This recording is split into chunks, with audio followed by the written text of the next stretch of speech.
صينية سمك بقى يا جماعة معمولة كده بمزاج عالي، حاجة كده على الرايق، وانا اللي يعرفني يعرف ان انا من عشاق السمك.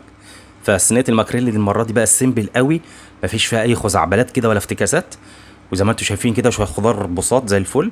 هنعمل صينية سمك بقى جميلة جدا، غير اللي عملتها قبل كده خالص. اهم حاجة في الحكاية كلها شوية التوم اللي قدامكم دول يا جماعة. التوم ده عليهم معلقة ونص من الملح، على معلقة كمون كبيرة، ومعلقة من الكاري الهندي. وانا قلت اكتر من مرة الكاري في السمك بيدي طعم حلو قوي، خاصة الكاري الهندي. مع معلقة هريسة كبيرة، هريسة حلو اللي عملناها قبل كده على الصفحة. وشوية او رشة من الزعتر.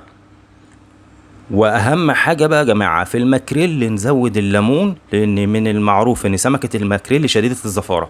فعصرت 3 ليمونات عليهم معلقة من الخل، وبعدين رشه من الزيت بتدي لمعه للدقه كده، بيبقى شكلها حلو جوه السمك وبره السمك.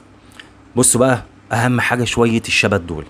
الشبت ده انا حطيته في الدقه، لان انا الدقه دي هاكلها.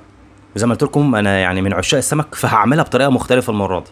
دي بصلايه، عايزه تحطي بصلتين حطي، عايزه تحطي 3 حطي، او الحشو في الاخر ده يتاكل، بس انا عندي العيال مش بياكلوه، ففي الاخر انا عملت شويه الحشو دول على قد انا.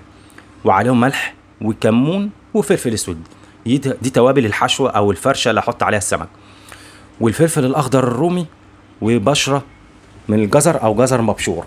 بصوا بقى، هرجع للدقه تاني، وخدت برضو شويه من الجزر المبشور حطيتهم في الدقه. يبقى الدقه دي توم بالتوابل بتاعته، وعليهم جزر، وعليهم ايه، شبت. تمام، زي الفل. هبتدي بقى هتبل او هحيق السمك. وانا بحيق السمك من بطنه كده، ووزعت التوابل بتاعتي، شايفينها شكلها جميل ازاي ومنوره وجميله قوي. رجعت قلت ايه، طب ما انا اقطع اللحم من فوق، وابتدي احشي ايه برضو اللحمه من فوق بالتتبيله بتاعتي ديت. وكان بصراحه طعمها في الاخر كان جميل جدا جدا. قطعت كده شرايح، شرحته كده من فوق ومن تحت، وحشيت تحقيقه التوم اللي انا عاملها بالمنظر اللي انتوا شايفينه دوت، بعد ما حشيت البطن بتاعه. خلاص. بصوا سمك المكاريل ده يا جماعه، عايز اقول درجات، دي اعلى درجه فيه. كنت جايب انا اعلى درجه فيه ب 100 جنيه. خلاص. معرفش بقى دي نيوزيلندي بولندي حاجه زي كده يعني. حتى شايفين شكله جميل جدا. وجبت بقى طماطمايه قطعتها طرنشات، وحطيتها في النص كده. الصينيه شكلها نورت، الطماطم من اللون الاحمر مع الاخضر مع اللون الابيض بتاع البصل. بص الصينيه شكلها بقى جميل جدا. ورجعت بقى عملت ايه تاني، التوم اللي فاض حطيت عليه فنجان من الميه، ورشيت الميه ديت على وش السمك. هي دي السوائل بتاعتي، انا مش هحط ميه كتير عشان ما تبغبغش الدنيا، لان الطماطم والسمك والبصل هينزل ميه. وشرايح الليمون على الوش، وعصرة ليمون تاني، يبقى انا عصرت ليمون بره وحطيت شرايح ليمون من بره. وادي رشه الزيت، وحطيها ست الكل في الفرن بالظبط، هي ربع ساعه 20 دقيقه. وولعها معاهم الشوايه الاتنين مع بعض، هيطلع بالشكل الرائع ده.